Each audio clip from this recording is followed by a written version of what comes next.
Hello and welcome back to another Royal Reviewer transmission, and today I have a plethora of topics and stories to talk about. I took the weekend off, but now we are back with all the latest news and stories and all that goodness.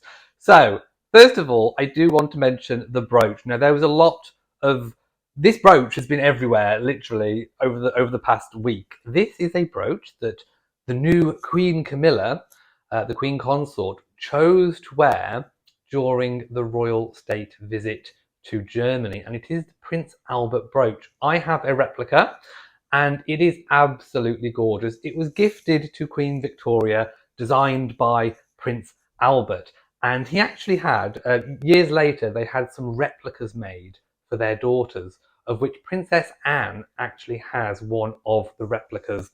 I'm also wearing the tech tiara today. There we go. So I thought I would just wear this today and show it off. Right, my first story that I want to talk about, I want to backtrack slightly on the previous video that I made, where one of the main focal point stories was, of course, Harry supposedly wearing a microphone to the late Queen's funeral.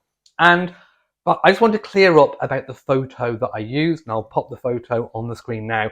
This was not a photo I took off TikTok. This was not a photo I took off Twitter. I'm not that stupid. I actually went to the source. I went to press photographer photographs put out by the Press Association on the day of the funeral. So these had no relation to stories that had come since then. These are actual photos from the day. And I found one where you could see down Prince Harry's jacket and you could see what appeared to be a microphone. So the photos that I used, I believe, are not doctored in any way, shape or form. They are originals. I'm not that daft. Okay, I'm not that daft to get suckered in. So people in the comment section, I went through a range of options about why Harry might be wearing a microphone, might not be, security reasons, whatever. If you want to see what I said about that, go watch the previous video. I will leave it linked. But people in the comment section presented another idea, which I hadn't considered because I didn't even know it was a thing. So, Velcro dots. Now, I've used Velcro dots on my door frames to put little hooks on. I've used Velcro dots myself, but I have never used them or even heard of them in use in terms of clothing. So people in the comments were suggesting that Velcro dots are used to kind of stop a bit of slippage in between the waistcoat and the shirt because the medals might be heavy and might cause a bit of drag. I've never heard that. So if you are a medal wearer, if you are, if you've got medals that are really heavy, have you ever heard of Velcro dots being used? To me, it didn't look like a flat Velcro dot. I will pop a photo up of a Velcro dot. It looked more sort of round and fluffy, like what you would get in a microphone, a lapel microphone. And by the way, I have worn a proper lapel microphone when I appeared on a podcast for my other channel. So I have been professionally mic'd up with the pack and the mic going under the shirt. So I recognized it as a microphone. But I am open to suggest in the in the quest for fairness and openness, I will say that, another idea that has been put out there is that of the Velcro dot. Personally, I don't think it is a Velcro dot. I mean, going back to, the sort of claims that the medals weigh the shirt down and pull. My granddad was a war veteran from the Second World War. He's no longer with us, but whenever he went to any kind of, ceremonial things, he would wear his medals, and he had more medals than Prince Harry, a lot more medals than Prince Harry, and he never had any issue with any drooping, or he never had to wear a Velcro dot or anything of that nature. So, I don't know, I'm skeptical about the whole Velcro dot thing, but it is an option. It is something that potentially could be viable. Let me know in the comment section below, because I am on a quest to find out, really, whether or not he was actually wearing a microphone. Looks like it to me, having worn a lapel mic previously, with the proper wire and the pack. It looks like it to me, but let me know. Let me know your thoughts in the comment section below. Velcro dot or microphone? That is the question. Another thing that came out, I think it was yesterday actually, is about Queen Camilla and the fact that she, at age 75, she no longer rides her horses. Now, this kind of really shocked me in a way because I thought Camilla was still a very active rider. However, her love of horses has not diminished. I imagine it's to do with health. We know she has a few issues with her feet. And of course, her mother passed away of osteoporosis. I don't think Camilla has osteoporosis, but maybe sort of mounting a horse at 75 for Camilla is a thing that she's had to relinquish.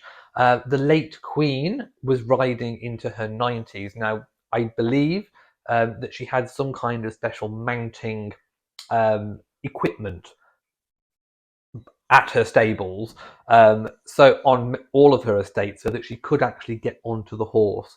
And of course, we did see photographs of her in later life riding her horse. She wasn't galloping or trotting, but she used to go for a walk.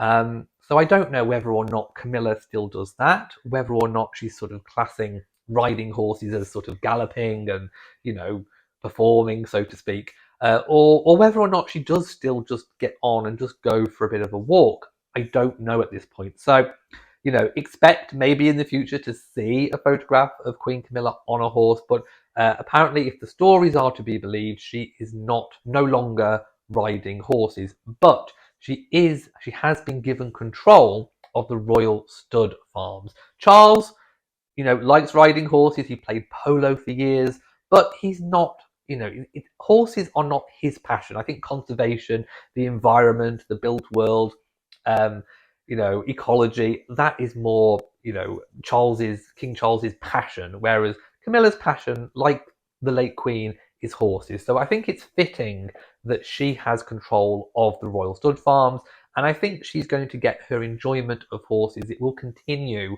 in the form of sort of managing and breeding and racing. I think a lot of the former Queen staff have been sort of let go, but a lot of the horse staff, the stable staff, is still obviously operational. So I feel like the Royal Stud Farm is in a good pair of safe hands in Camilla. I do hope that she manages to get on her horse for a bit of a walk like the late Queen did. But we do have to remember she is 75, and the late Queen was really remarkable in the fact that she did have very robust health up until the very last later years. So, Camilla is still doing amazingly well for a 75-year-old. And let's not forget that all the ages have shifted, haven't they? 50 is the new 40, 60 is the new 50, and all the rest of it. So Camilla is in fine shape. She's a fine filly. The next topic that I want to talk about is, of course, Meghan won the objection to the court case being brought by her sister Samantha Markle, I think she goes by now, where Samantha Markle was, of course, trying to sue Meghan for defamation, I think. I think she was trying to say that she lied in the Oprah interview about their relationship, etc., etc. Of course, Meghan objected to it. She used her lawyers, and the case didn't kind of go through. It got thrown out. Any legal costs, I think, will have to go to the other side. I don't know all the ins and outs about it. To be honest, it was a bit of kind of tit for tat to me. And I don't know. I don't really understand why the case was brought by Samantha Markle, because what was being claimed is very tenuous. It's very open to interpretation, if you like. So I think one of the claims was that she didn't know her very well, or didn't know her. Well, of course, literally, Meghan knows Samantha. She doesn't not know who she is. She's not invisible. But, you could say that Meghan was meaning that she didn't really know her that well, but that kind of thing. It's all kind of tit for tat and very tenuous in terms of the meaning of it. So I think it was kind of thrown out on that regard, because how can you sort of interpret what somebody means? I don't know. Anyway, it is important to mention that case has now been dismissed. Harry obviously is still undergoing his court case along with the other celebrities as well against associated newspapers. So we haven't heard any more really about that. I think decisions will be made in the coming weeks and months ahead, but I would expect that to kind of rumble on a lot longer. So yeah, there's still court cases going on, and we will talk about them when it's the appropriate times to do so, when something actually happens. But Meghan did manage to have Samantha's claims dismissed.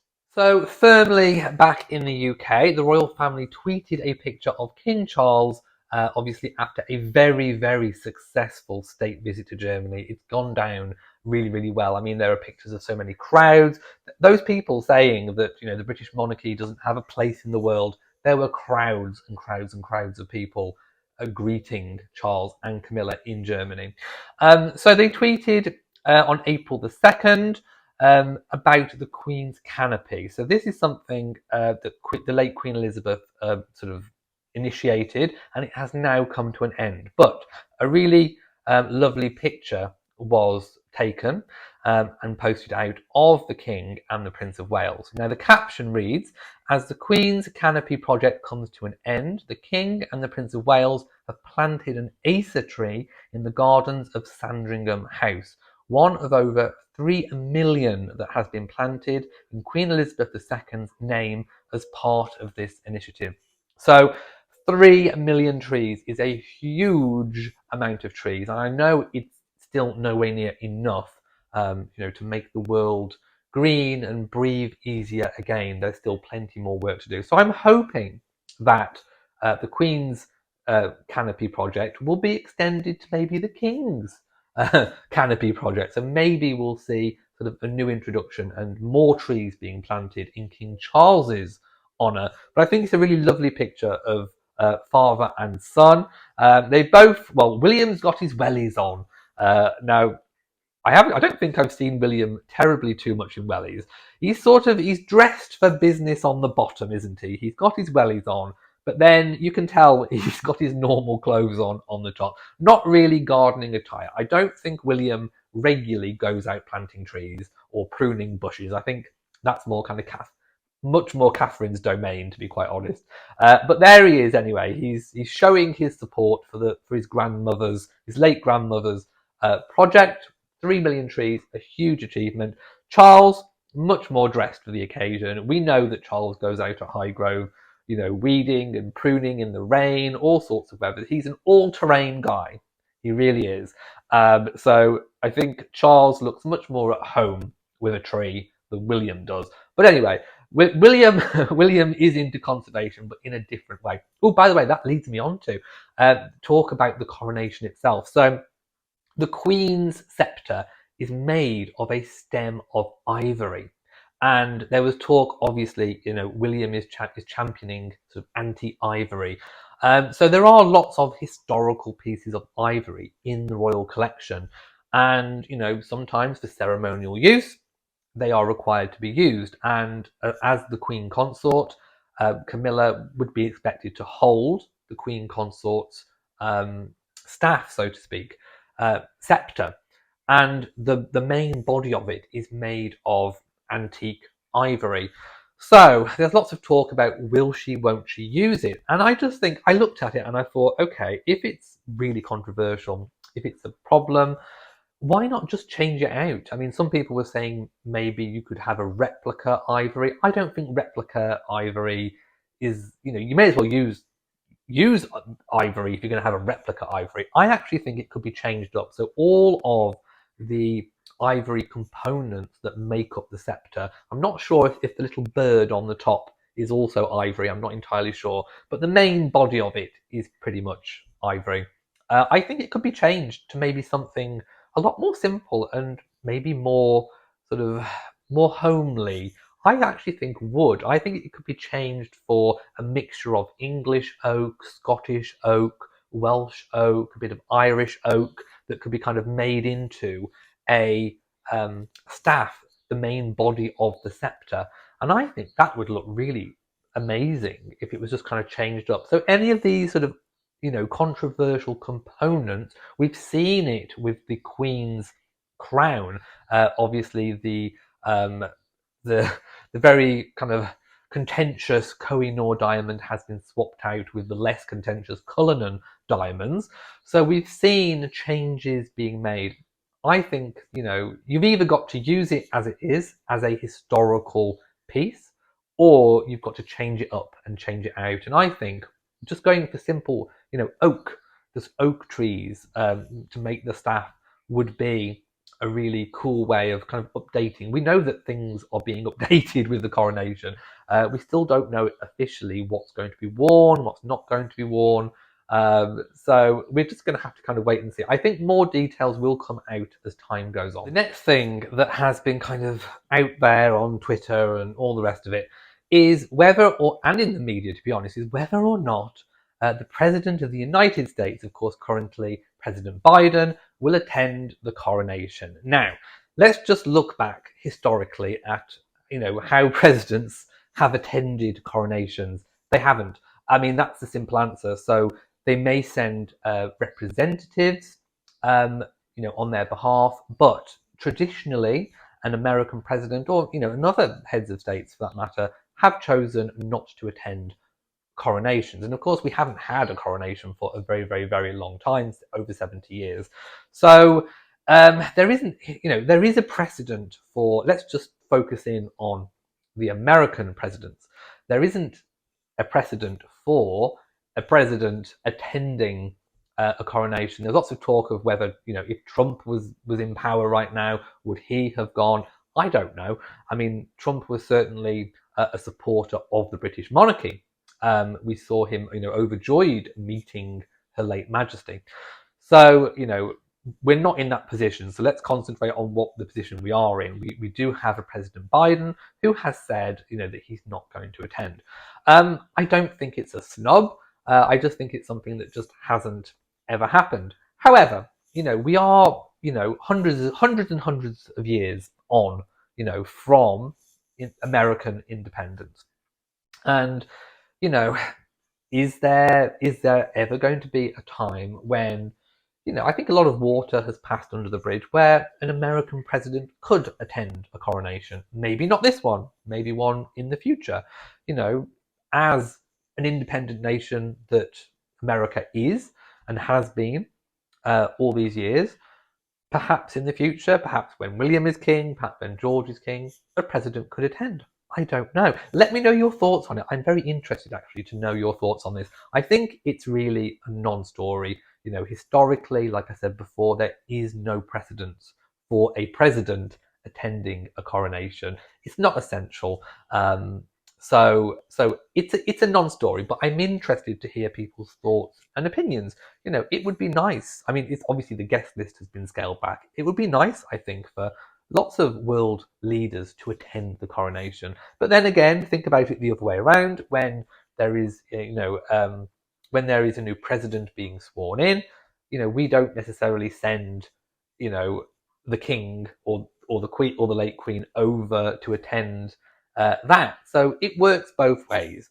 But hey, I'm open to anything. So if President Biden wants to hop on over and come, he's more than welcome, I think. But, it is what it is. Let me know what you think in the comment section below. Okay, so thank you for watching this video. If you have enjoyed it, then please give it a big old thumbs up. Don't forget to share on social media. And of course, do hit that bell so that you know whenever I upload a new video. So from me, mwah, to you all, and goodbye.